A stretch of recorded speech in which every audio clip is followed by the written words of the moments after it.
Dirty Sports Podcast. I said, welcome to the Dirty Sports Podcast with Andy Ruther and Joe Prano. Welcome to the Dirty Sports Podcast. Welcome to the Dirty Sports Podcast. I'm your host, Andy Ruther, coming to you live from Cincinnati, Ohio, with my co-host from Port Hueneme, California, Joey No Chill Prano. Hello, Andy. Morning, man. Morning. How you doing? Good. Be post-Christmas. Yes. You survived Christmas? Yeah, man. I survived. It was I feel like it was, I don't know. Like it really crept. I know everybody says this. I feel like it crept up this year and it just happened. But yeah, survived. I mean, it was good. It was good. You know, we talked about it before the show. It's just, I always debate at this point, is Christmas for your own family or is it for everybody else? Oh, yeah. For sure. Yeah. We were talking about it before the show. I mean, even Christmas for me growing up, my dad, we hosted big ass Christmas. I mean, everybody'd come over for Christmas. And it's funny, it was like two different things for me as a kid. There was like the first, it was basically like pre and post shower. Like in the morning, pajamas, toys, pancakes, and then go upstairs, shower, put on your Christmas best, which for me would usually be like, you know, the brand new basketball sneakers I got and a Joe Montana jersey or whatever, and come down, got to dress fancy for Christmas and all my new Christmas gear. And then like, you know, the second part of Christmas was just like hosting, you know, everybody in the 50 square miles who didn't have a place to go for Christmas. So yeah, I understand that. Like, you got to go here, you got to do this, you got to get stuff for other people. And it's only going to get worse. You got another kid on the way, Andy. It's just going to be a whole other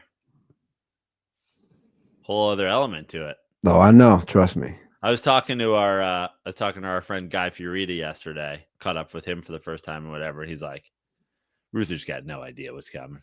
He's like number two is.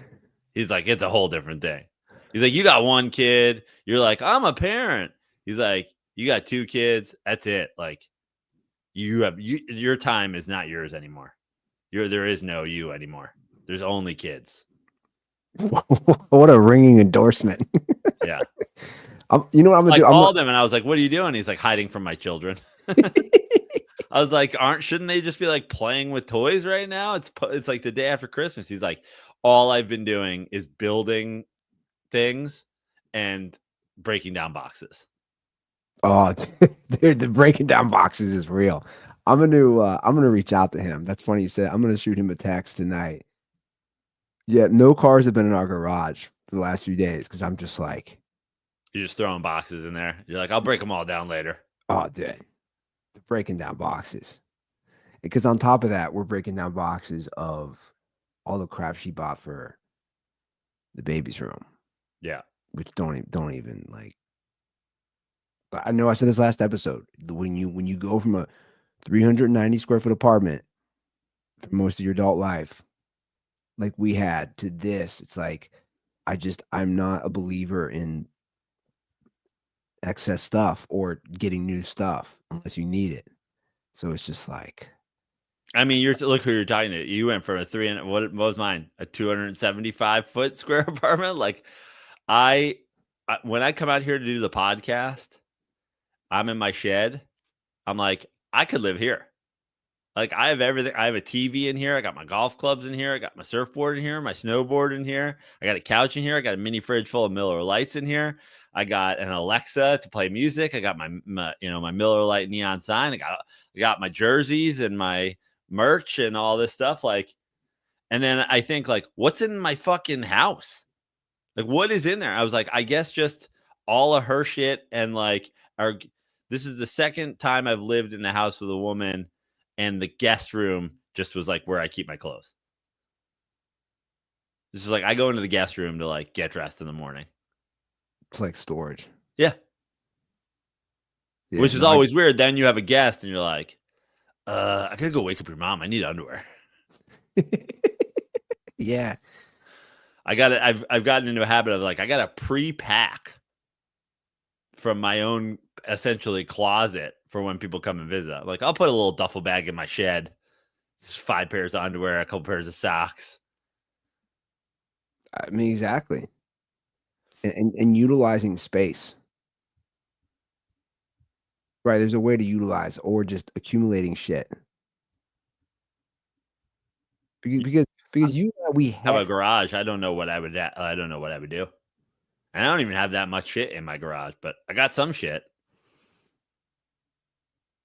right. Like I think about my apartment in Venice. I'm like, where was my like ski gear? And then I'm like, oh yeah, it was like weirdly in the back of that closet that went around had the weird corner closet. I had a deep enclave in the closet where I just like stacked shit I didn't need forever. Well, that's the point. That's what I was getting to. You make it work. When you're in a tight space, you make it work, and then when you suddenly have access to stuff. And you were in my Venice apartment many times. Like my Venice apartment was not cluttered. No. Very, very. It was a spacious 278 or whatever it was. I wonder if there's still hair dye in there from. Oh yeah, from I Kyle Aronofsky. I think they had to repaint. I think they had to repaint the whole apartment after that because they were like, otherwise we'll have to say someone was murdered here. Like legally, we have to disclose. I was like, it was hair dye. We'll try to get him on here next week. Talk about his Grimace tattoo and the status of his Jets. That Grimace tattoo is gonna hit like fucking crack when the Mets win the World Series. What are their odds right now? I believe they're third in baseball, maybe even second in baseball. They might be. I think their odds are right behind the Dodgers. I think it's Dodgers Mets.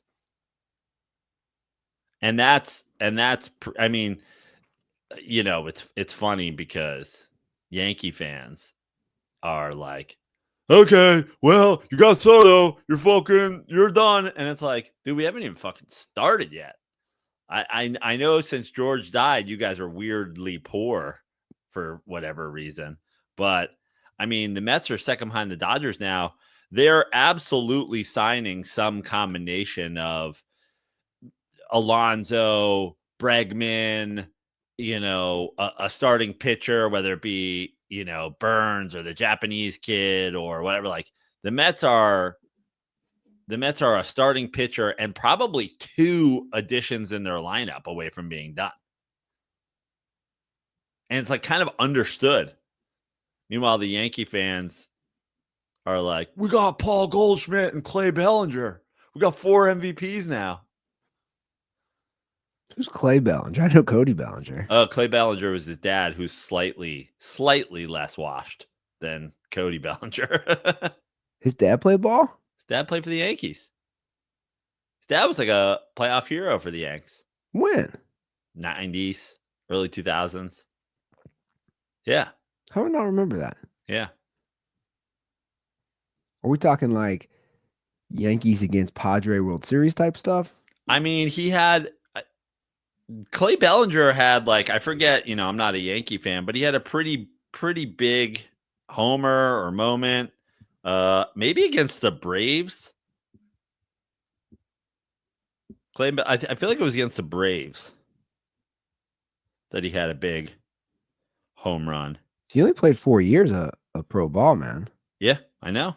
What years? 99, 2002. Yep.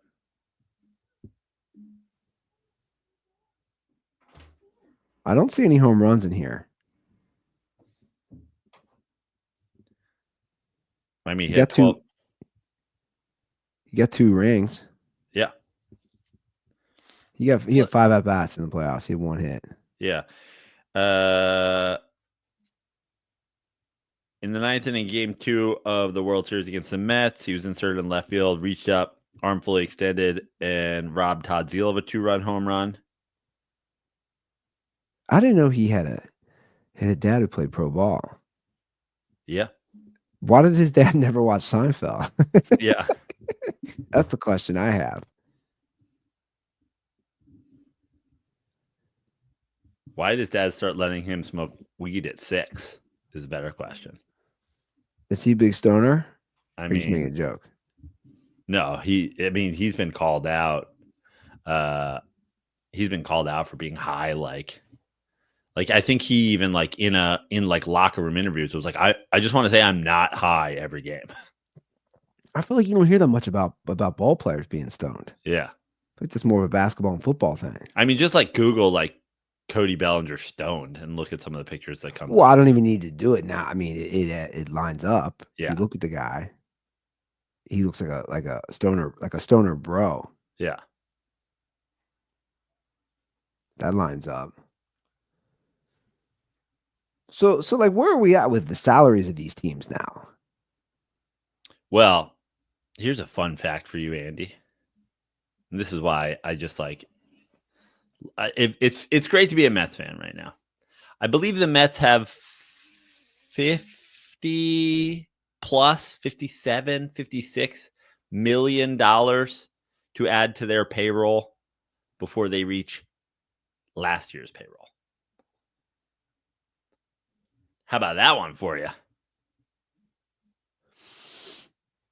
So what was I'm gonna pull it up right now. Last year, I think they were 315. I'm gonna ballpark it as 315.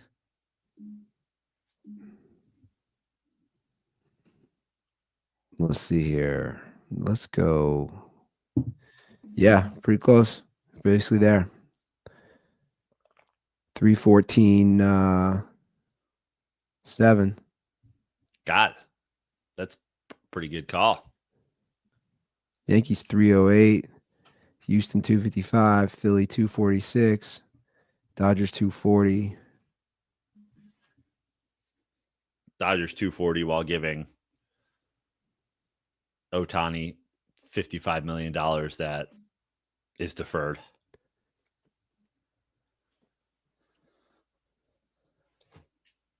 And then Oakland had 62 million.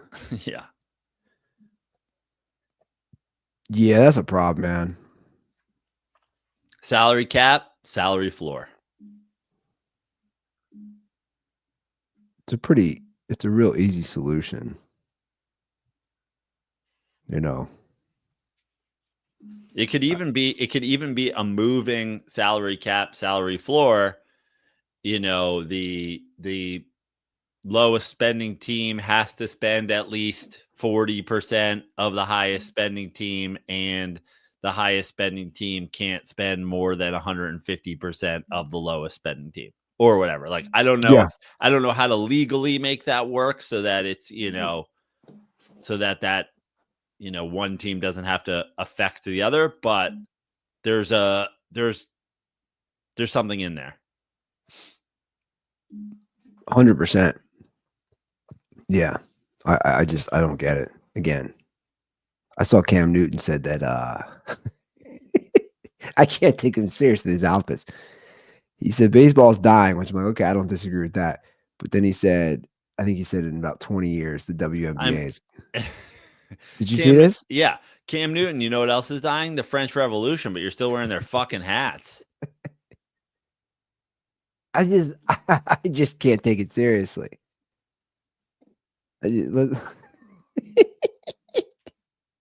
Why is he dressed like that? Why? Like what? Why does he do that? I have no idea. Where's the? Did you? I'm just laughing. I mean, Prano, this is real. Yeah. I mean, let me pull this up. This is from. Let me just share my screen here. This is from 3 hours ago. This is from when he filmed a commercial for Arby's in the 70s. I mean, I just like, does he have to do that for part of his shtick? He has to do it because what's Cam Newton? MVP retired quarterback. Yeah, that everybody thinks was that essentially is young enough to still be playing. Everybody agrees is maybe one of the most overrated players of all time. In no way, shape, or form. You think that's it? Well, hold on. That's an interesting discussion. Why do you think he's overrated? I mean, people treated Cam Newton's career like, oh, every year you can't sleep on the Panthers. They got Cam Newton. It's like for the majority of Cam's career, the Panthers were bad. The guy was an overthrow machine. The guy was a tailback that they lined up as quarterback. Incredible athlete, but he's like, I'll just say it. There's a lot of teams today who are not contenders for the same reason that Cam Newton wasn't a contender. Like, oh, you got to the Super Bowl, you lost, you never sniffed it again. Like, if you need your quarterback on fucking 3rd and 2 to go off tackle, you're not a legitimate threat to win the Super Bowl. See, I would call him properly rated personally. I didn't feel, maybe I just didn't see the hype or buy into it much. Obviously, he had a nice career. It wasn't great. He didn't last long because of how he played, that he was a running back. But he didn't get knocked out due to injury. Like he didn't retire because his arm didn't work anymore or his shoulder was out of place or he tore his ACL one last time. He just straight up couldn't fucking hack it as a quarterback.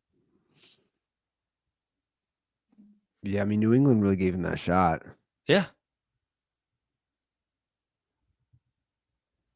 I mean, he only did have 3 winning seasons. Yeah. You said you felt he was propped up a lot. It was every year, there was those discussions like, oh, Cam Newton's top 5 quarterback and oh, you got be careful with the Panthers. I mean, they got Cam Newton. That's all you need. Cam Newton. And it's like, dude, I mean, I think they had a year where they made the playoffs at 7-9. Like, I think 7 and 8. Yeah. Yeah. 7 and 8. Or he went 7 and 8 that year. Yeah. Or no, hold on. They made the playoffs in 2014. He was 5-8-1 that year as a starter. And they were 7-8-1. Yeah. Yeah. Like, Cam Newton, but you can cut down Cam Newton's playoff appearances if he didn't play in the NFC South. He's just one of those guys where it's like, now you're hanging on to your relevancy with your desperate hot takes, which is the worst of all sports analysts, whether they're former players or not former players. When you are a hot take factory, when you're like, this will get clicks.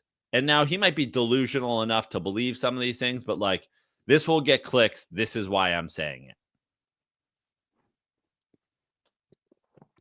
Now let me go out here and dressed as Colonel Sanders. It's he's doing it for the exact same reason as he gives his hot takes, for attention.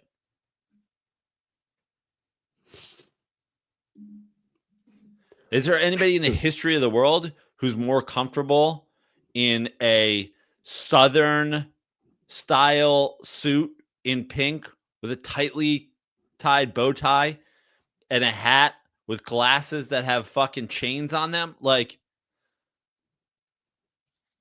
I'm in a fucking sweatsuit, dude. Like, Pat McAfee's not wearing fucking sleeves. You're dressed like a Civil War general in Beyonce's sunglasses? I do declare the MLB is dying. The MLB is dying at a faster rate than the Confederacy. And I should know, as I oversee this Confederacy. Pulls out a sword. Why are you carrying a sword? I done reckon the WNBA will overtake Major League Baseball. I say, son. MLB is done. Well, that's exactly why, because then people are going to just clip it and then post it on social and laugh about it like we are. Yeah. That's a whole other kind of like egomania, narcissism, or whatever, where you don't care how people are talking about you, just as long as people are talking about you. And to imagine being like, at least people are talking. They're saying you're a fucking clown. No, I don't mean they're saying that your takes are a clown. They're saying you're dressed as a circus performing clown. Everybody's wondering why you're wearing a bow tie that spins. Who's your modern day Cam Newton in the NFL? I'm not talking about the outfits. I'm not talking about that. I'm talking about play on the field. I mean, listen, Lamar Jackson's an infinitely better quarterback than Cam Newton. Yeah. But there's some similarities. I don't really know that there is. That's what I was about to say. I don't think there is. I don't think there is one. Especially with his build. The voters last year, they really messed up this MVP situation. Because they gave it to Lamar on arguably like a not good year statistically, but his team was great because they had the number one defense. So this situation now, he's literally blowing his own numbers out the water, and his team also is going to win the division, most likely. So it's like, well, then by that precedent, you'd say, well, then he would get it this year. Now, obviously, Josh Allen lost his weapons, so there'd be the counter to that. But do you kind of see my point? It's like they almost screwed themselves on how they handled voting, because you're I don't remember who was in the conversation last year.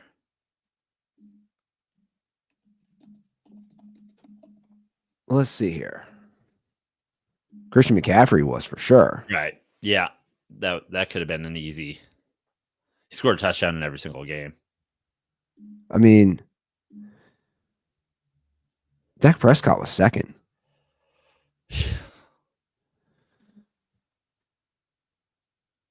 Lamar got every single first place vote but one. One went to Josh Allen. It went Lamar. This is how the voting went out. Lamar Jackson was first, Prescott second, Christian McCaffrey third, Brock Purdy fourth, Josh Allen fifth. That was your top five last year. Yeah. But my point is this, Prano. He's already thrown, like, he's like shitting on last year's numbers, is my point. He threw 24 touchdown passes last year. Yeah, but also, again, you got to factor in, like you said, the defense helped him because they had a great record. Not as good, so he's throwing for more yards and he's on the field more. Okay, Yeah. and that's fair. I mean, it really should have gone to, Christian McCaffrey had over 2,000 all-purpose yards and 21 touchdowns. Yeah. And the Brock Purdy, delusion cut into his thing. Like, we're the Niners now that McCaffrey's injured this year. It's like, I mean, I said that last year. Now that you're reminding me of it, I think I was like, Christian McCaffrey should be MVP. I think you can go back and find that take. I think we both agreed.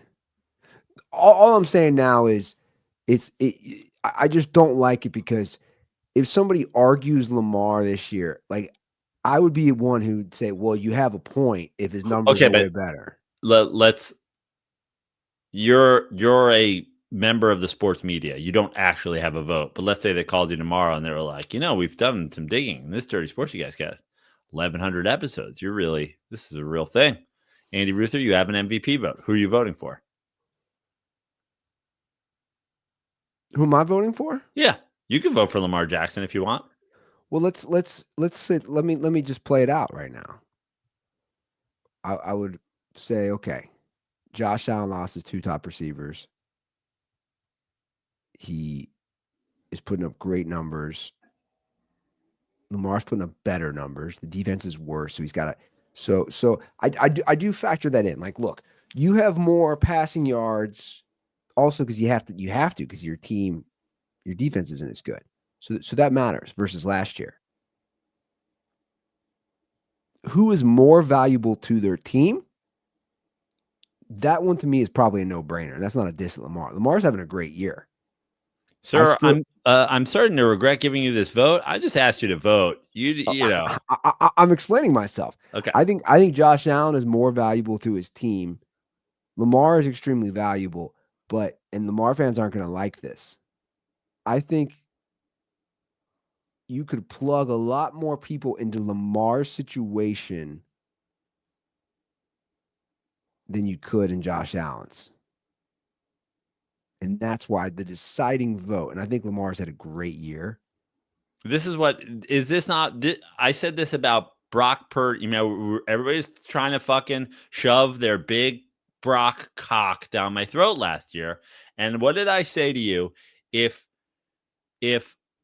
the Chargers called John Lynch and said, we'll give you Justin Herbert for Brock Purdy straight up, Shanahan would have said, say yes, hang up the phone, and then pull it out of the fucking wall and throw it into the San Francisco Bay so that they can't change their mind. And I say the same thing about the Ravens and the Bills. If the Bills called up the Ravens and offered John Harbaugh, Josh Allen for Lamar Jackson straight up, he would say yes. I don't agree with that. He would say yes, and then he would call the phone company and he would say, don't put that number through to me ever again.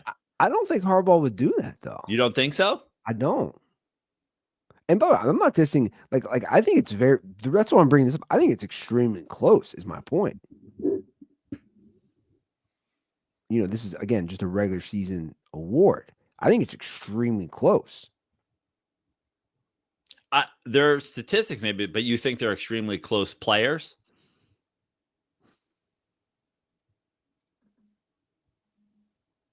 I don't know.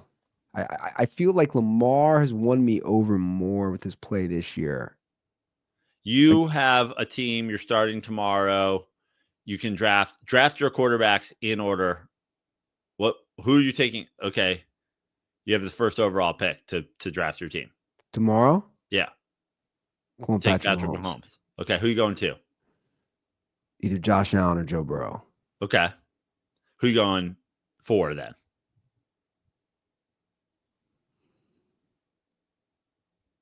Well, look, are we doing long? So we're saying to draft, okay, which means obviously we care about long term. I don't know if I'm taking Lamar. Okay, so you have at least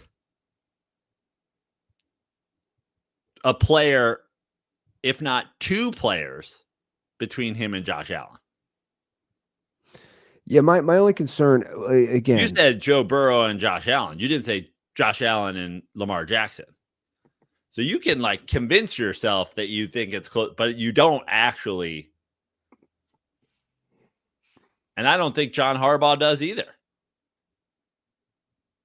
I think long-term and short-term, Josh Allen's better. I hate to say I'm going to be right again, but Josh Allen deserves the MVP this year, just like Christian McCaffrey deserved it last year.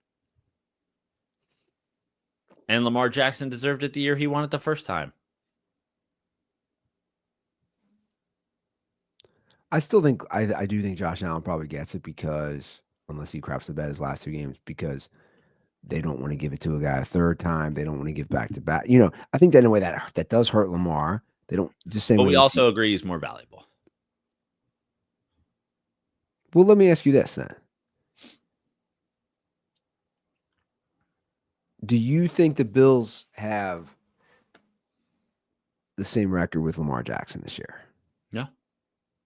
Do you think the Ravens have a better record with Josh Allen? Yeah. I think Okay. that's That's basically what you're saying. yeah, 15 different ways. Okay. Yeah. I think Josh Allen's a better player. I think you can say that Lamar Jackson is more like a dual threat or whatever, but I actually don't. I mean, again, I don't want that. Like, I want you to be a quarterback that I'm afraid of getting the ball and throwing downfield. And just like Patrick Mahomes and just like Josh Allen, being able to run when you need to. Yeah. Well, there's a good chance we'll play in the playoffs, which will be interesting. Great. If we get a 2-3 game there. It'd be awesome. Now, Buffalo got their ass kicked, and Josh Allen had a terrible game. Yep. In the regular season when they played.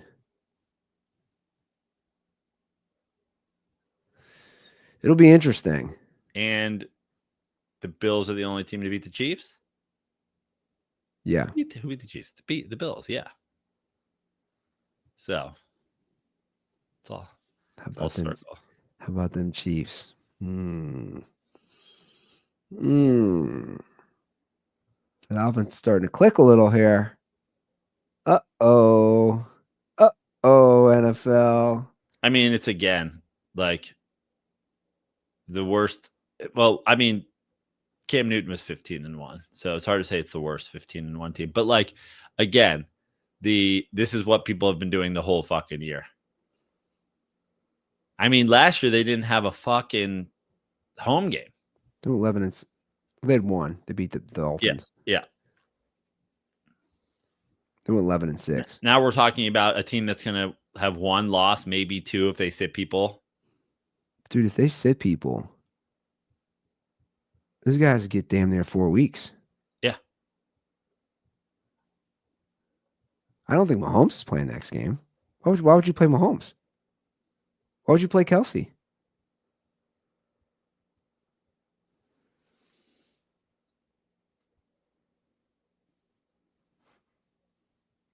And they've been holding on to those plays. You know it.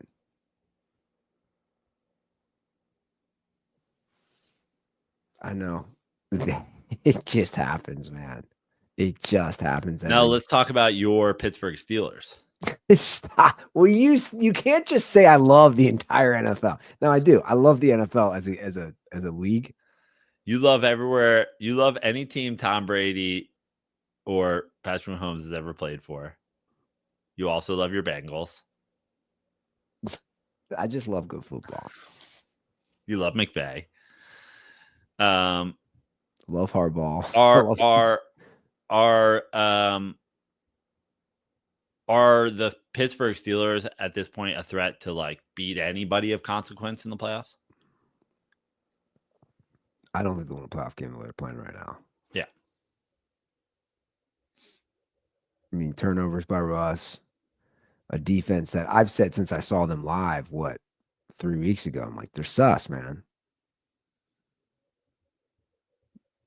And apparently there's infighting. I don't know if you saw this. They're all basically calling out on defense without saying his name. A bunch of them, Minka Fitzpatrick. I don't know if you saw a bunch of players were like, well, when everybody does their job but one. I guess there was a lot of finger pointing to him. Yep. Saying, the D's fine, but you got one guy who's just getting toasted every play. I mean, like that red zone interception was really bad by Russ. And then there's just also the Russ sacks, man. He takes too many sacks. For a guy who's quote unquote mobile, he sure does get fucking jacked up in the pocket a lot.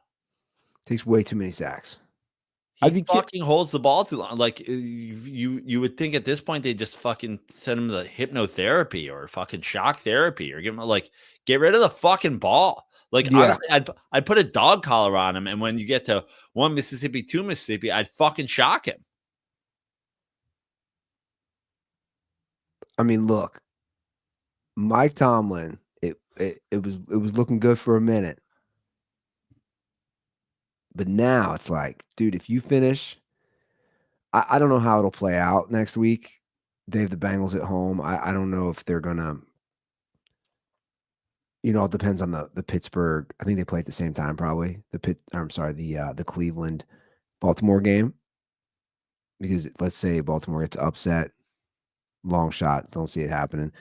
Then Pittsburgh, if they won that game, would win the division.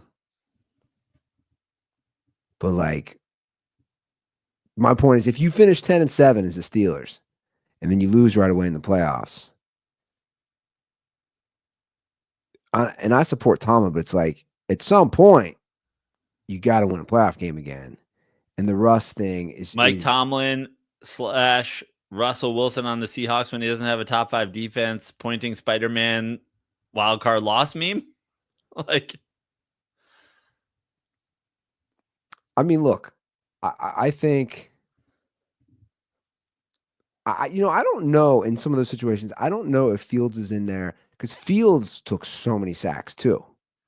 If you just look at his numbers, I believe he led the league in 1 or 2 years in a row. So it's like you have 2 guys who take a lot of sacks. Now, I don't know if some of these, if he is getting out of the pocket and running because he's obviously young and has the wheels.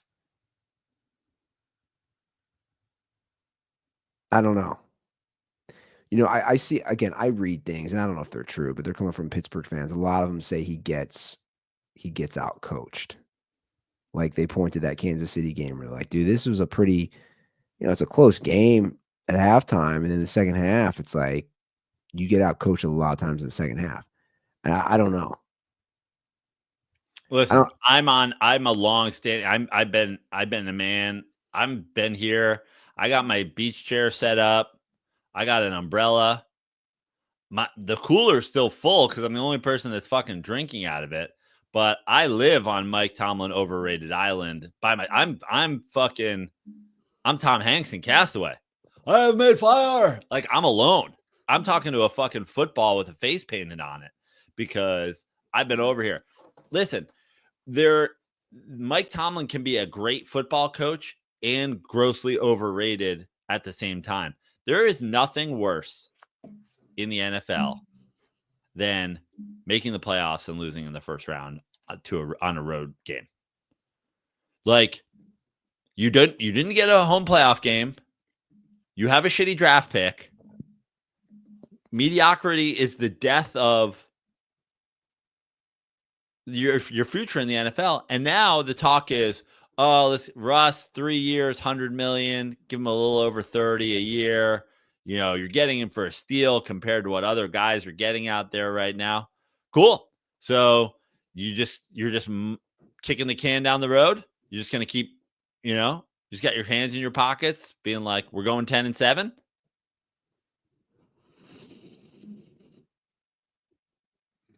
Yeah. Well, I want to bring up somebody. That's kind of a segue then for Chicago. Talking about Tomlin.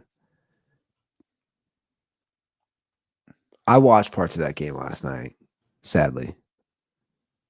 And it was not pretty, and Chicago's a fucking mess. Pete Carroll apparently has interest. He's 73 in that Bears job.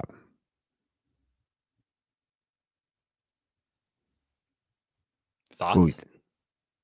Yeah, like what do we think about? Like my thing is, I think a Bears team that, regardless of what they ever do in terms of personnel, is going to be about defense. Bringing in Pete Carroll for what would probably be his last hurrah, with a quarterback under a rookie contract who's obviously very talented. It's a good fit, in my opinion. Play defense. Don't turn the ball over. Build a little bit of a team while you have a quarterback on a rookie contract. You got what, 4 more seasons of it or 3 more seasons of it? I think 4 more if you like pick up an option. Every person's like, do you need an offensive guy? Which I disagree. I know you agree with me.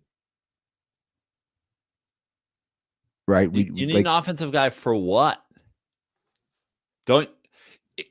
I couldn't disagree with the idea more. If you have this quarterback, this super quarterback that you believe in, I think you need a defensive guy.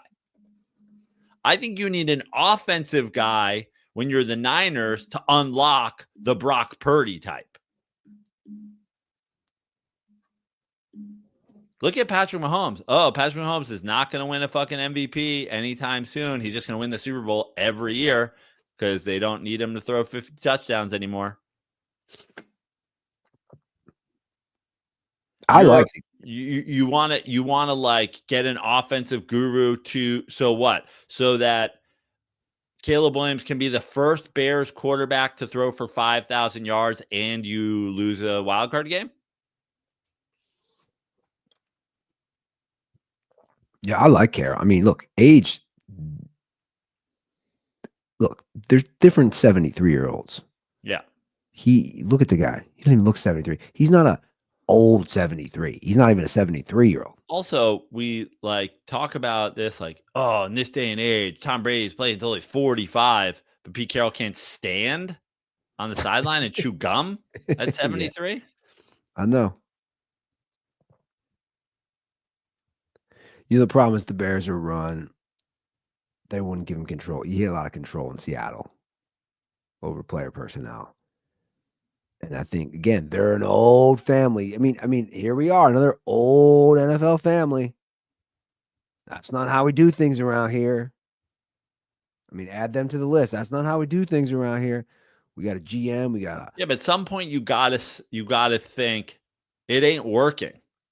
Listen, here's one thing about my New York Giants, and I know everybody wants to dunk on the Giants right now.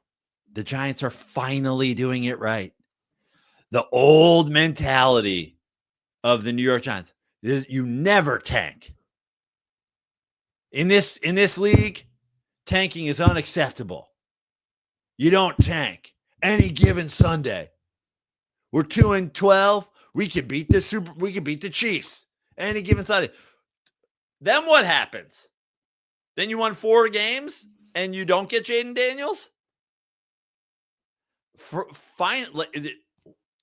At some point you got to go, hey man, every other team fucking tanks and gets the Andrew Lucks and the Trevor Lawrences and the Caleb Williamses and the Jaden Daniels and the Josh Allens and the blah blah blah and we sit here and we fucking have to draft guys at 8 and 9 and whatever.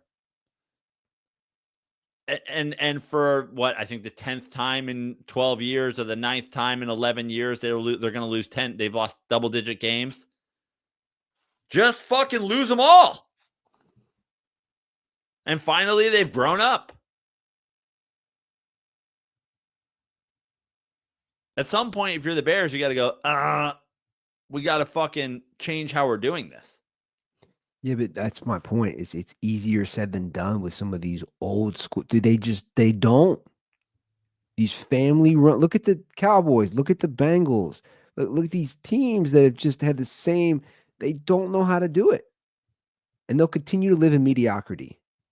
And they'll catch lightning in a bottle every now and then, and have a nice run for a year or two. I would think we just talked about the Steelers. The Steelers are a great example. For not since games were broadcast on radio have the Steelers had 2 consecutive losing, blah blah blah, and we've had 3 coaches since the leather helmets and whatever. You believe in Mike Tomlin so much he's going to be your coach till he decides to retire? Cool. Why don't you give him 1 year where he's allowed to win 3 games, develop some young talent, and get a quarterback to lead you to a Super Bowl for the first time since you drafted a fucking quarterback in the first round that was good, and he won you 2 of them.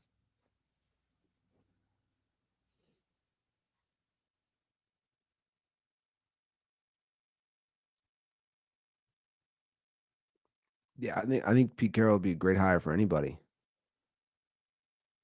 especially somebody with a talent, a ceiling that's really high with Caleb Williams. And obviously you have a guy who coached at where he played. I think that helps. It's relatable. A guy who lived in Southern California all those years and coached. I mean, Pete Carroll's probably a pretty hip 73-year-old compared to most of these guys. Yeah. Like Pete Carroll's way more hip than Pete homeboy Carroll's down got in more 9/11 conspiracy theories in the entire fucking senior home down the block from him. I was gonna say Pete Carroll's way more hip than homeboy down in Miami who Yeah. thinks he's hip. Yeah. I know who would you rather go out with? I'd Yeah. rather go out with Pete Carroll. Yeah. Mike McDaniel's like, did you say Skittles? Pete Carroll's like, I said Skrillex. He's DJing training camp.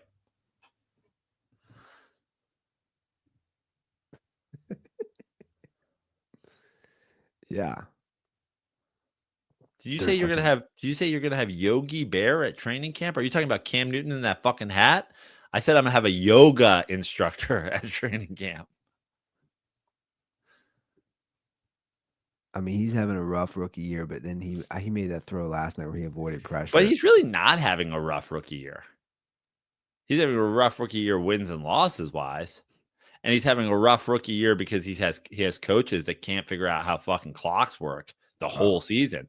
But like touchdowns to interceptions, completion percentage, yards per, like he's having a pretty good rookie year on a team that fucking stinks in a division that's got 3 other teams that are going to make the playoffs.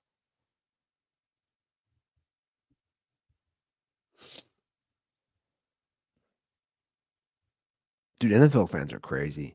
You know what I kept thinking about watching that game last night? I just kept thinking, God, your team is 4-11. It's the day after Christmas.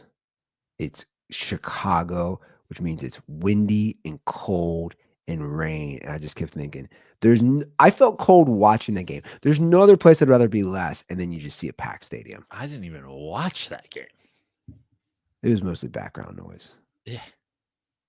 I checked in at one point and it was like fucking 6:30. I was like, well, I didn't miss anything.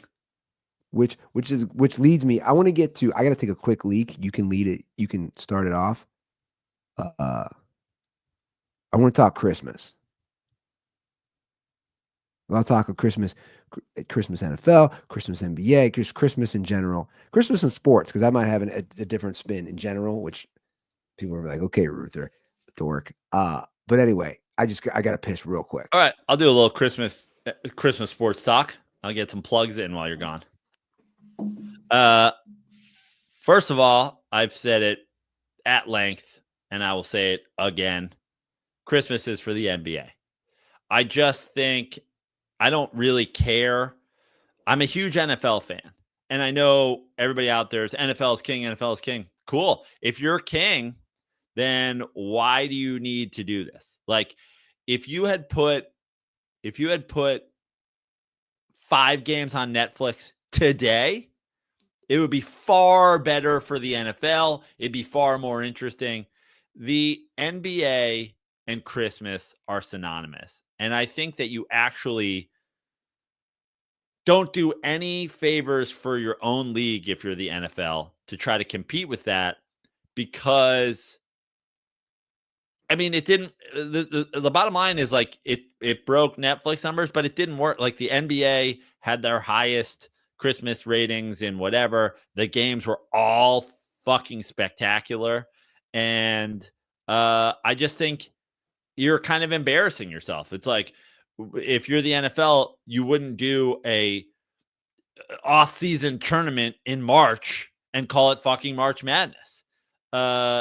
Like stay in your lane a little bit, because a rising tide lifts all boats. You want sports fans never taking a break from sports.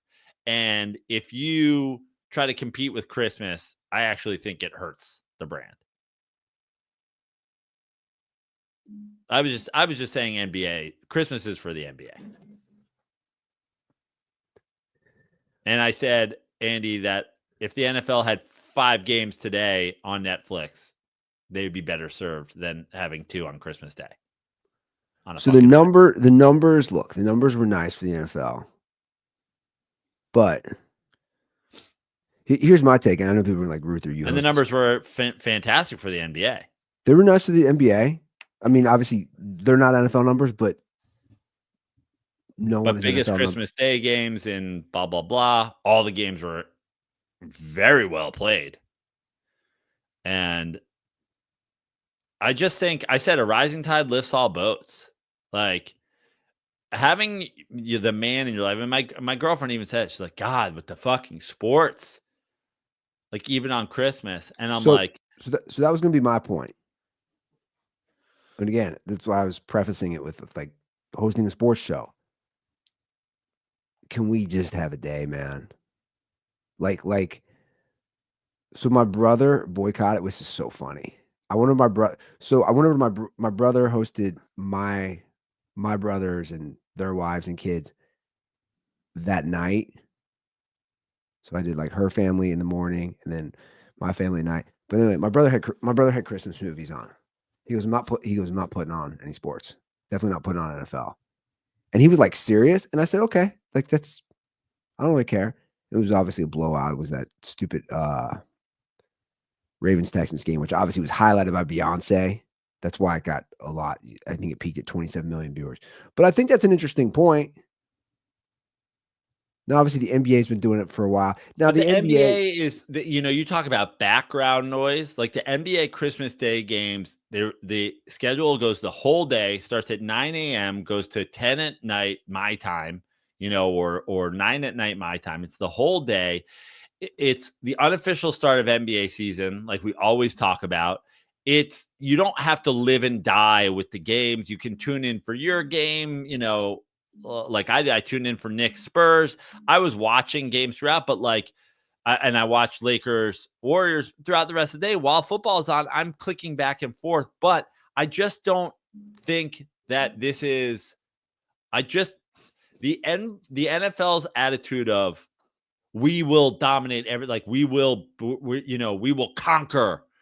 And we will, we're going to conquer this and we're going to conquer that. We're going to conquer Christmas. We'll steal it from the NBA. I actually think it hurts your brand. I just think you'd be better off having games today. How do you think it hurts the games were bad. But how do you think it hurts the brand? Because they happen on a Wednesday. It hurts it for the players for sure. You're also, again, like we're talking about your brother's attitude or a wife's attitude or a girlfriend's attitude or a mom's attitude, where it's like Thanksgiving and football goes together. Sure. Everybody just goes, and football is going to be on in the background as we all pick at food and blah, blah, blah, blah, blah. It's like, it's understood. All of a sudden you put Christmas, you put things, and now people are going like, I just don't get a break from football. Yeah, that's fair. I think and it's now a fair I have point. Wednesday, Thursday, Saturday, Sunday of NFL, the week of Christmas. Monday, too. Monday, the week of Christmas and New Year's. What you think you're doing is you think you're stealing from the NBA thing, but what you're really doing is you're hurting yourself because you're pissing people off who are in the ears of the people who care. It's not going to make me stop watching football, but it's going to make it fucking like, yeah, you're right. All right, you're right. I got to deal with somebody going, fucking really? And football too?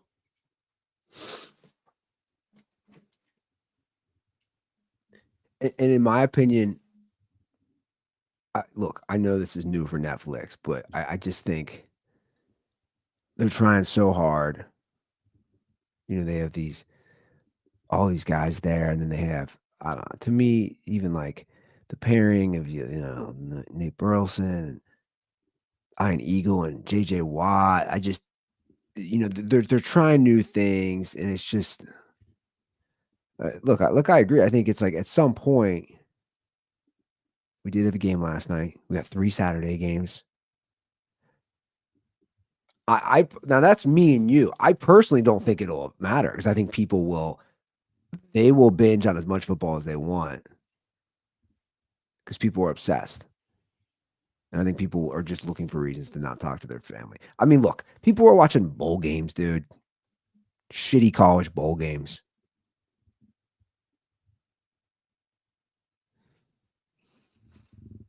I think it does reach excess personally, but I think the common person again that was my mindset watching again. It was background noise. By the way, I didn't sit through last night's game either. Like this was literally we had a late dinner. I put it on. I turned it off, and then I put it on at the very end. But that was my thought with watching this. On any given week, I watch Thursday night football, Sunday night football, Monday night football, and football all day Sunday. When you put 2 games on Christmas Day, when I'm also watching the NBA, and then you're going to give me Saturday games, and you're going to give me Sunday night football, and you're going to give me Monday night football, and you're going to give me the whole regular day. Like I look at this calendar and I see Bears, Seahawks, and I go, no,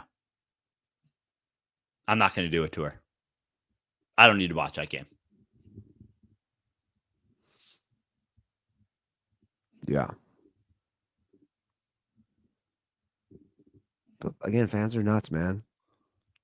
Like they're going to go to that stadium to watch a shitty football game in the rain, in the cold, in the wind, when you could be watching National Lampoons.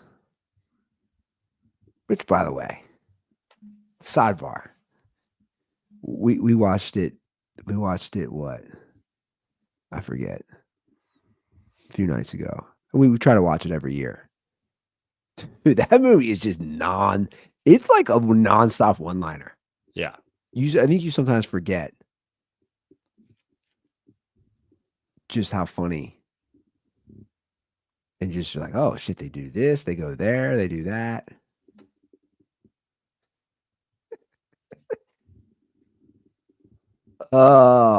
Anyway. It'd be tough if I had to do my like top 5 Christmas movies. I think it probably jumps in. I think it just makes my top 5. I would imagine. Die Hard? No. I know, I'm fucking with you. Scrooged. Home Alone. The Ref. Christmas Vacation. I mean, Elf's pretty good, but like Christmas Story? Nah, I'm not a Christmas Story guy. It's a Wonderful Life, man. It's a Wonderful Life could be in there, but it's just like you got fucking It's a Wonderful Life. I'm like, here we fucking go.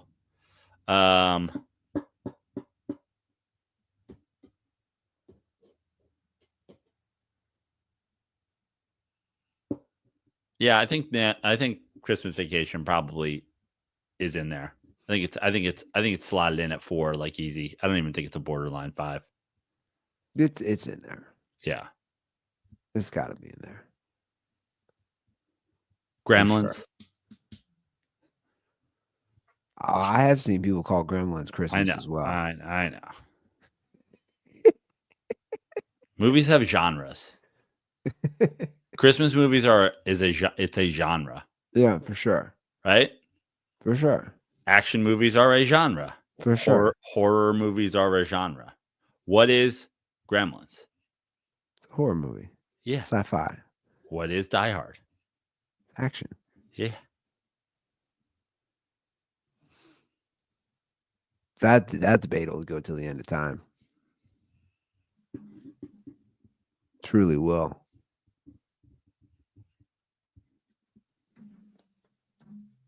Speaking of debates, the NBA NFL one is, I find it interesting because you use the word conquer, and that's how I feel that they view it.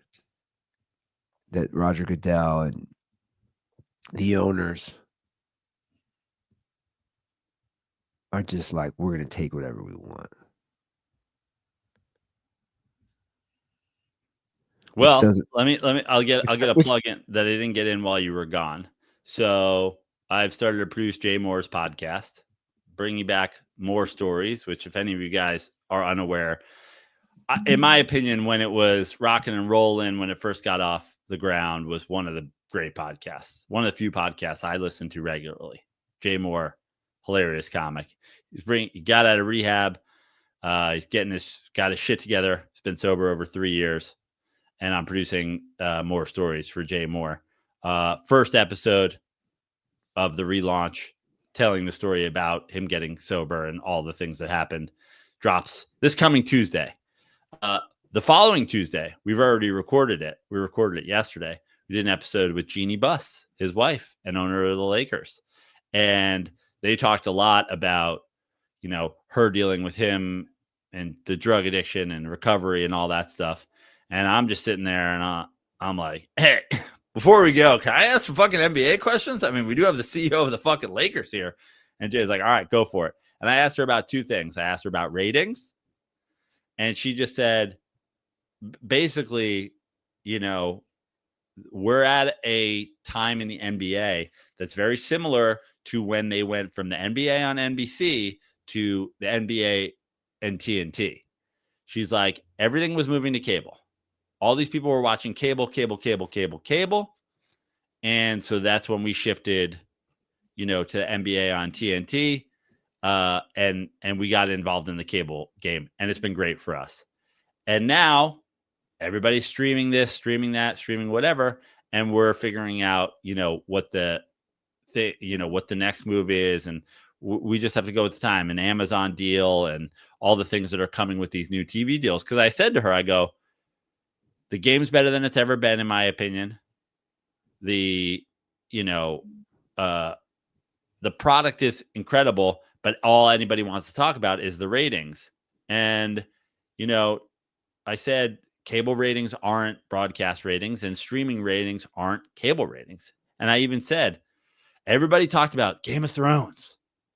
19 million people watch Game of Thrones. The Game of Thrones finale.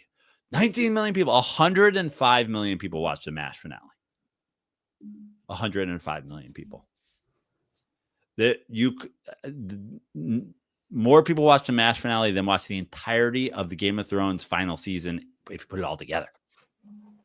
So it's just not comparable. And she essentially was like, it's exactly it. We just have to have our foot. We have to just plant a flag in streaming now. And we have to plant a flag in this. And as long as our TV deals go up and the game continues to grow and it keeps getting popular around the world, like we don't do the thing of like gloom and doom about the ratings. And then I also asked her about, what seems like a political divide between liking and disliking the NBA and how she, has she noticed that and what does she think about it? So you're going to hear her talk about that and all the other stuff that she talks about with Jay on the new More Stories, dropping every handsome Tuesday, starting this Tuesday. Well, we've obviously talked about it, a fair amount. I think a lot of people, again, I think the NFL one, as we have said many times, it is apples to oranges, which is fair. You're talking 17 regular season games versus 82 versus 162 for baseball. Like it is relative when you're talking how often something is on. Right? It's the same way, I've said it forever. It's the same way your team could go 2-14 in the NFL or 2-15 now. You're still going to get 80% attendance because you only have 8 or 9 home games. Yeah. So it's like, that has to be considered when we're looking at all these things. And she's right. I mean, the streaming, it's all going there, man. And obviously the NBA is as well. They're going to Amazon, just like the NFL did. And it's a new frontier, and your traditional cable and your traditional media is completely changing. Just like everything changed when it went from just normal TV to cable. I'm sorry. And I think that, listen, you and I both stopped watching college football, and we both stopped watching college football because we are so in on the NFL that, and the combo of, and the game got worse. I think we could all agree that not just the quality of play, but also everything that's around college football. Essentially, the whether it be the NIL or just like honestly just where we were even in the pre-NIL, where it was like, and it's so funny that the Nick Saban types are like, what is that like? But like the dominance by the schools that were doing NIL before NIL. Mm-hmm. And, you know, it's weird. I don't know why NFL fans, because it really does feel like it's, you know, an NFL and a college football fan base. You can just say, and I would be fine with that, I don't have time with the NFL goes all the way to February, with the college football that goes all the way to January. I like football more than I like basketball. I don't have time to care about the NBA until the playoffs. It's okay to say that. I don't have time to care about the NBA till the playoffs. What is fucking clown shoes for me is being like, I don't watch the NBA anymore because it's not good. The justification, the false justification of not watching the NBA because of some completely made up fantasy about the quality of the game. If you watch the Knicks Spurs game on Christmas Day, Victor Wembanyama, the NFL equivalent of what Wemby is does not exist. Could you imagine a 8-foot quarterback whose passes never get blocked at the line because he's taller than everybody on the field by 6 inches? And oh yeah, he runs like fucking Josh Allen. Like it would be like if Josh Allen was 6'10". That's what he's going to be the defensive player of the year. He hits 6 threes in a game. He's 7'5". The quality of the NBA is incredible, in my opinion. I as a kid, never dreamed that basketball would be this good. I could see the NFL being the quality that it is today. I never dreamed that the NBA would be this good.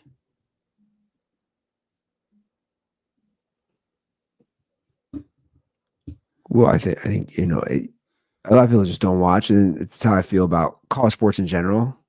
I'm not going to comment because I don't watch. I don't know. I know there was some intense debates just because I see it on social media about it's the same thing about college football, about the playoffs, and all those first round games were blowouts, and who should have made it, and then Kirk Herbstreit under a lot of fire, and it's just like I can't comment because I just don't watch these games. I don't have the time. I don't care. I'm not gonna just sit here and diss because I don't know. And that's fine. You know, we have to choose what we want to watch, right? And value our time. Was it you who said it recently on our show? It was, and I feel that way. It's like, dude, you got a small amount of time when I put a show on. Yeah. It doesn't matter whether it's sports, a TV show, documentary, a movie. Like you got a small amount of time. I'm making that decision within 10 minutes. I would think that the college footballs and listen, college football has a fan base that, you know, isn't brainwashed, but they just have like, again, we talk about there are people who don't, you know, it's the Applebee's crowd. It's like, you don't have a better option. You live in fucking Iowa. You live in Alabama. You live in Oklahoma. You live in, you know, North Texas. Like you live in where, like, this is your NFL. And people love football. I would say that from a quality standpoint, the best chance college football has of surviving is coming up with a way to sort this NIL situation so that those 12 teams that make the playoffs have a chance to win. Yeah.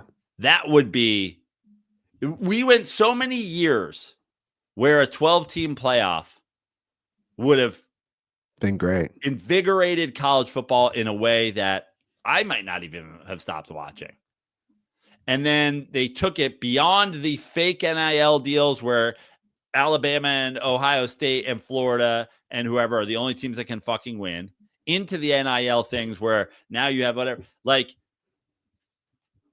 some sort of, again, we talked about this with baseball, but some sort of parity so that the NIL can be whatever, where you find a way for even 8 of those teams to be competitive, like really have a chance to win. You could maybe do something. Otherwise, and this is the truth. This is what infuriates me about the NBA versus football discourse. Everything that you guys say about the only people who watch college football passionately are the ones who say they don't watch the NBA because of quality of play. Meanwhile, the quality of play in the NBA is greater than I could have ever imagined, and the quality of college football is trash. And that's why I asked Jeannie Buss, I was like, have you noticed that this is like the hatred of the NBA is there's a political line in the sand around the people who like hate the NBA? Is that back statistically though? I even said I don't know if it's back statistically, but you see kind of in the social media world, right? The people who hate the NBA seems like they hate, right, the rich, outspoken black millionaire. I would assume the people who are definitely more pro college football are more conservative. They love an unpaid black teenager. But I'm basing it just off the states voting. Yeah. Does that make sense? Like states that go, red are definitely more college football. But I don't know. I mean, the numbers would be interesting. That would actually be an interesting. If somebody could break down the numbers on that, like if there's access to that would actually be kind of interesting to see politically what party you side with and who you lean towards more, whether it be the NBA or the NFL or Major League Baseball or whatever, or all of them. I don't know. It'd be interesting. But you want to make some picks? Yeah, let's do it. It's coming down home stretch, bro. I picked up 2 last week, so I'm up. So I was up 8, and then you picked up 1 in these last 3 games so far this week. So I'm up. I'm plus 7. I haven't lost it completely yet. So here we are. All right, like you said, we got 3 Saturday games. Losing 2 games last week is killer. Yeah, it again puts me in bad case. Well, I mean, I got to pick up 5. I got to pick up 5 games this week. If I don't get 4 this week, it's basically unmanageable. Yeah, it's like trying to fit Cam Newton's hat through the metal detector at the airport. It's unmanageable. Okay. Chargers Patriots will kick it off tomorrow from Foxborough. Chargers are 4.5-point favorites. I will start us off here. I'm tempted to take the Patriots here.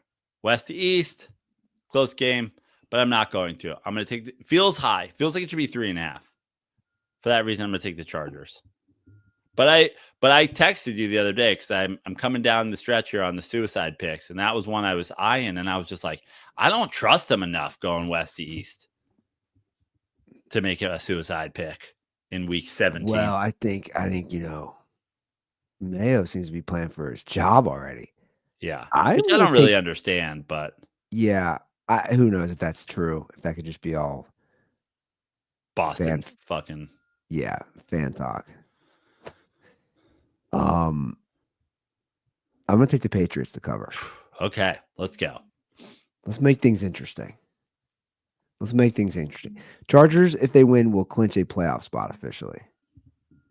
Which the next game is the same situation. Team that the Broncos win, they clinch his playoff spot. Broncos will be here in Cincinnati, 4:30. Second game of Saturday. Broncos are 3.5-point dogs. The Bengals continue to be favorites at home. The Bengals have not beat a single team with a winning record this year. For that reason, I'm out. The Broncos have a legit defense. I'm going to say it right now. None of the Broncos cover. The Broncos win. Wow. Ending the Bengals' very slim playoff chance. The Broncos win. The Broncos stamp their playoff position. They don't have to go to week 17, which would be a home game against the Chiefs, which who knows how that plays out, right? With the Chiefs starters.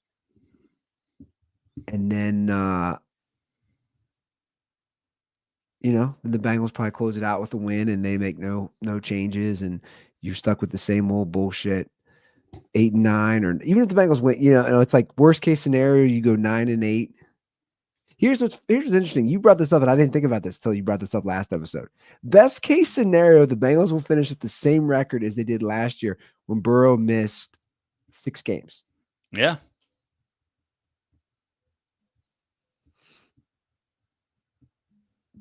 So that'll be fun to watch. I do not like the Bengals being a 3.5-point favorite at home. Yeah. Against the Broncos. That seems crazy. I am going to fade you here. I think picking up one on a Bengals win. I don't believe if this was 2.5, I'd be way more comfortable with it. But I also could very much see the Bengals winning this game. Yeah, for sure. And I wish it wasn't 3.5, but I'll fade you. We got to make some moves.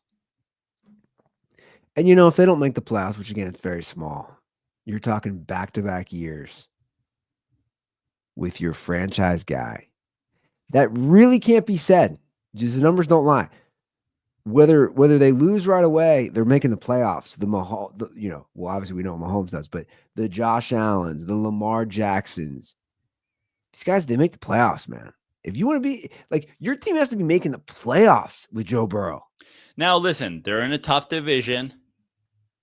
So it's, Joe Burrow is making the playoffs every year if he's in the AFC South. But at the same time, it's just, again, we don't have to go into the whole thing.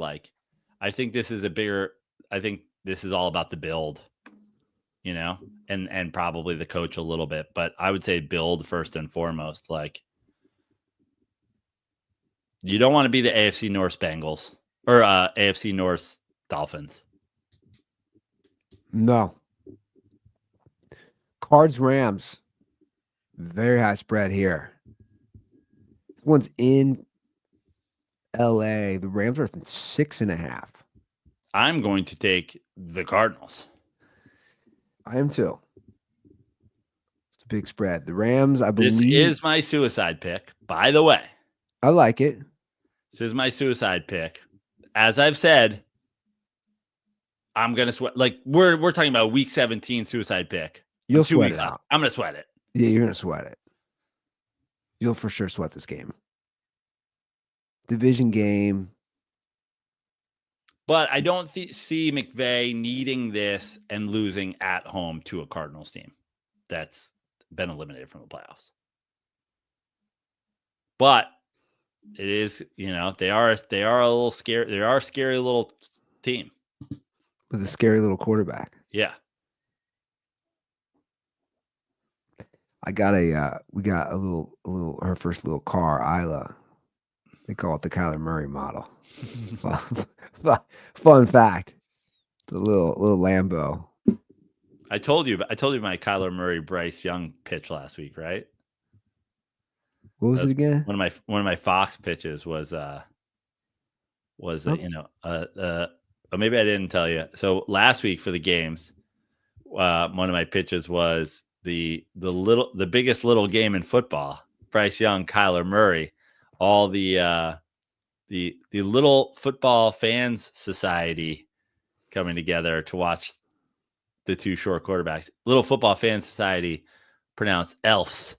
And they eat a bunch of sliders and popcorn shrimp and pony beers while they watch their short kings. Was Peter Do it. Dinklage available Yeah. for the cameo? I wanted Peter Dinklage in a Dinklage, not Dunklage. It's Pe- Peter Dunklage. Peter Dinklage. I wanted him in a Vikings jersey saying, "I root for the Vikings and the short kings." There you go. Yeah. Well, I think you're going to sweat that out because of Little Man. I agree. All right, Jets Bills. Let's move on to Sunday. Jets Bills. I'm up 9.5 Bills at home against the Jets. I think the Jets will keep this close. I'm gonna take the Jets. I agree with that. Sadly, I got to be strategic. Almost a fade there just to do it, but 9.5 seems like a lot considering the Jets and Bills. Will Aaron Rodgers be in the NFL next year? I'm gonna say no. I'm gonna say no as well. Guy going out sad.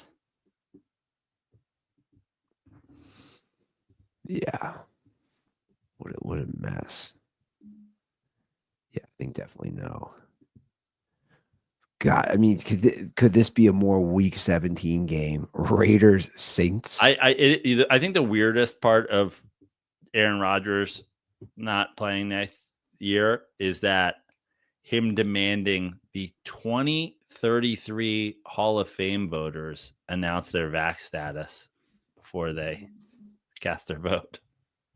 It'll be a full decade since he was immunized. We did watch the documentary. Did you? We did. Like, here's the thing. I think he's a very interesting person. Sure. I've always thought that. I think you watch the doc and obviously it's going to be a pro Aaron Rodgers piece, in my opinion. I don't know how you could watch it and say that it's not. It's the same company that did the Simone Biles one, which the truth is, like, I was watching background. Brittany watched the Simone Biles one and she was really into it. So I was like, oh, it's the same company who did that. And I thought the Simone Biles one, again, I didn't really watch closely, but here and there I'd watch chunks with her and I was like, oh, I think that's it's a different, hers was coming back and making the Olympics. And I thought it was a pretty compelling story. His was just like, they go through his history and it is interesting to see like how he went no D1 offers and like, but then they go to modern day and like, and obviously he's a smart guy. And I think they show like, they do some math, they go through some stuff where you're like, oh, this is why you're a good quarterback. But it's also like, okay, you let the cameras follow you around. You can't say you don't want attention when you did this. So like, you can't say that, Aaron. Again, I think you're an interesting guy. I think there's things about you that are like, I question. There's things you definitely misled with and he goes through the immunize. It's like you misled, you come on, and then how it was all planned. They go through how that was all figured out. But like, even when he's, this is what I said to her, which I'm like, I don't think most people think this. Even when he's in Costa Rica on his trip, like doing ayahuasca, he's down there with Jordan Poyer, and he's got some other NFL guys he brings down, or that like they wanted to test it out. And ironically, and I was like, whoa, rewind it, because he doesn't have a line in it, but Von Miller's down there too. But there's a few Bills guys down there. Yeah. So like, it's interesting that they're all down there. But here's my point. Even that, I said to her, I said, this experience that he's having is completely different because he has cameras there. Yeah. Yeah. So I said, it's just, I don't care where cameras are. We all, as people, we act differently. And that was kind of one of my takeaways was your experience wherever you go. If I know I have a camera on me, I'm going to act differently. So this quote unquote holistic experience, you can have cameras there, but dude, it's going to be different. That's all I'm saying. My thing with Aaron Rodgers, and it's my issue with like a lot of people in the social media age, is listen, I find it cringe when somebody is just like finds something and then they get some sort of attention about it and then that becomes their whole thing. Like in the past fucking week, just because I love the Mets and hate the Yankees, I put out like trolling Yankee videos. And a couple of them got like big views. I'm not now just like, I didn't change my name to @Yankees troll. And then I'm going to ride this thing where for the next 10 years, I'm only going to make videos about trolling Yankees and Yankee fans. You know what I mean? Like there's this couple on TikTok who like, I don't know if you've ever seen it, but they like set up some sort of like white paint and balloons above their doors. And like every time the wife or the husband comes through, they like shoot the balloon with paint and it falls on. And it's like, this is your whole life now. Now your entire life as a couple is cleaning up fucking white paint in your house because like you had a video go viral and now 7 times a week you have to shoot a balloon full of paint to fall on your wife. Aaron Rodgers has some interesting thoughts, but all of a sudden being like, you're just some sort of X-Files character. You're like, question everything. Is raspberry iced tea even raspberry? What aren't they telling you? It's like, cool, dude. We get it. You had you believe in aliens or whatever. Now every single thing that happens, you're like, don't believe what the man's telling you. The man just told me that kickoff's 8:15. Like I can't just turn on the game at 8:15. I mean, if you want to believe what the man's telling you, you can. Now, to be fair to the documentary, it's not all that stuff. Like I think I'm glad it wasn't all that stuff. Look, I'm not saying it's the best documentary for the record either. Like I'm just, but it feels like it was made to like defend some of those, like give you a look at why Aaron Rodgers is the way he is. For sure. I think, it does delve into his family thing, which I liked as far as like he grew up very like strict Christian. And his point was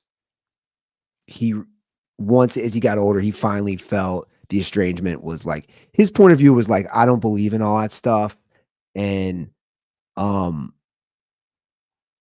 he highlights like when his brother when his brother was on, what was it, The Bachelorette and won and that they were going public and this and that. But so like it's interesting going through his past, but my feeling at the end, and again, I wasn't watching it, same thing. There's a lot of times like it was background noise. But to kind of bring it full circle back to what we're talking about the Jets and if is he playing next year, there is a part of me that like when that's over, I literally said that right away. I go, he's not going to play last year. And this is like such a shitty way to end your career. Look, and I know we can't always end them perfectly. Right? I mean, Patrick Ewing in a Sonics jersey or Magic jersey or whatever it is. You see my point? Like we can't always end it perfectly. Like John Elway. And I think he says that at the end of like John Elway, nobody ends it better than winning back-to-back titles. Or even Tom Brady in his second to last year winning another title with another team. But you're just like, this is how it's going to end on a 4 or 5 win Jets team. Because I don't know who's picking you up next year. Why they would. But we're both going to take them to cover the spread. Yeah. Okay, let's move along here. Honestly, and I believe in the Bills this year. I don't hate if you got a little money to throw in. I'd throw in a little money line, Jets money on there. I don't either. There's value in +9.5. Okay, Raiders Saints in New Orleans. Raiders are 1.5 point favorites. I think you're up. The Raiders who played themselves out of the number 1 draft last week. Kamara done for the year. No quarterback. West to East. I don't fucking know. Pink, it's the Raiders. Backside, it's the Saints. I'll take the Saints. Cool. I will. I'll fade you on this. I'll take the Raiders. All right, you boys at home against the Colts. Giants, Colts. Colts have a slim playoff hope. They're 7.5 point favorites. Yeah, I hate it. I'm up. Well, you go first. I'm gonna take. I'm gonna take the Giants. Surprisingly, I was going to take the Giants too, but now I'll auto fade you with the Colts. I was going to Okay. say I hate it because I just think that the Colts are not good, but at the same time, they did put up some points last week, and the Giants can't put up any points, and probably, hopefully, aren't trying to put up any points. I would have taken the Giants to cover, but this, I'll play the strategy. All right. Let's see here. Cowboys, Eagles. I believe Kenny Pickett is starting. I believe this spread is going to change. Right now, Philly is a 7.5-point favorite at home. CeeDee Lamb has been shut down for the year. That was the news today. What's the spread? 7.5 Eagles. Yeah, I'm going to take the Cowboys. Let's see here. Let me just verify this real quick about Jalen Hurts. Yeah, Jalen Hurts has been ruled out 18 minutes ago. Wow.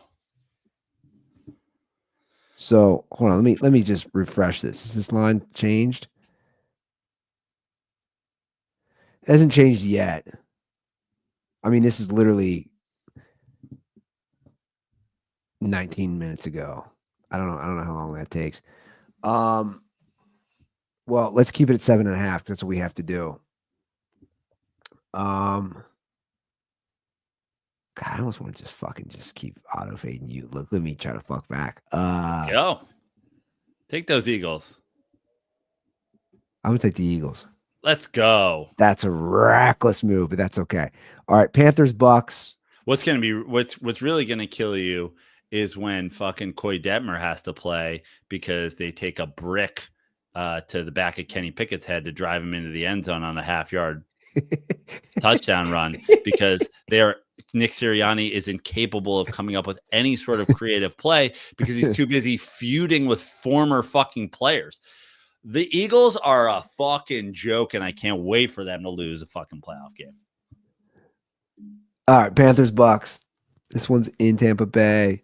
Bucks got to win this. They're 8-point favorites. I'm up first. Where's the game? It's in Tampa. The Panthers have shown a little. They won last week. 8 is a lot for a division game. God, the Bucks are weird. The Bucks can suddenly just put up a bunch of points. Yeah. I'm gonna take the Bucks to win. All right, I'll take the Panthers. It's a different picks. All right, Titans, Jags. No one cares about this game. 2, 3, and 12 teams. You're up. It's in Jacksonville. Tennessee is a 1-point favorite. How's Doug Peterson still a coach? How is Callahan still a coach? Well, he's only been fucking up for a fucking better part of one season. I'll take the Jags. I'm done picking the Titans. Although I think both of these teams are smart enough not to try to win. Yeah. I'll take the Titans. All right, Dolphins, Browns. Dolphins have to win again. Faint chance. The Dolphins are a 6.5-point favorite in Cleveland. I think the Dolphins just beat up shitty teams. Although the Browns still get after the quarterback, man. Although this is the all low bowl. Oh, this is a shit game. These are some tough games to pick because all these teams suck. I'm gonna take the God, Dorian Thompson Robinson guy. He looked so bad last week. I'm gonna take Miami. Fuck.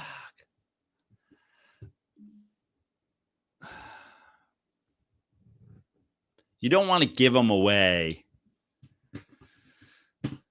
6.5 seems crazy in Cleveland. Yeah, I gotta take Miami too. Yeah. All right, Packers, Vikings. This one's in Minnesota. Minnesota's a 1.5-point favorite. I have a feeling what we're both gonna pick on this one. Am I up first? Yeah. Yeah, I think we're both taking the Packers to win the game. I think we are too. That's correct. Packers win. Packers cover. All right, Falcons Commanders Sunday Night Football.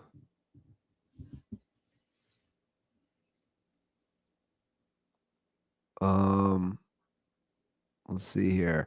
Washington is a 4.5-point favorite. It's at home. I'm gonna take the Falcons to cover. All right, I'll take the Commanders. All right, your Monday night game in Santa Clara, the Niners. Damn, they're 6-9, huh? They're 3.5-point dogs. Rematch of your NFC Championship game last year. Lions are 3.5-point favorites on the road. You're up. I'll take the Lions to cover. Yeah, same. All right, week 17. There it is. God damn, it is nonstop with these games. I know, right? All right, well, you guys, we have a hotline, 310-359-8365. Give us a ring. Follow me at Joe Prano on all social media. Come to see me if you're in Bozeman, Montana, January 31st at Last Best Comedy. Come to see me in and around Los Angeles. I'm at Bar Lubish tonight for Jetpack Comedy. I'm at Westside Comedy Theater tomorrow. Lots of stuff coming up. Check out the new Jay Moore podcast on Tuesday. Check out the Adam Carolla show every day. Thanks for listening. Cool, guys. That's the show. We'll be back on Monday. Enjoy your football weekend. Yeah. And as always, stay dirty.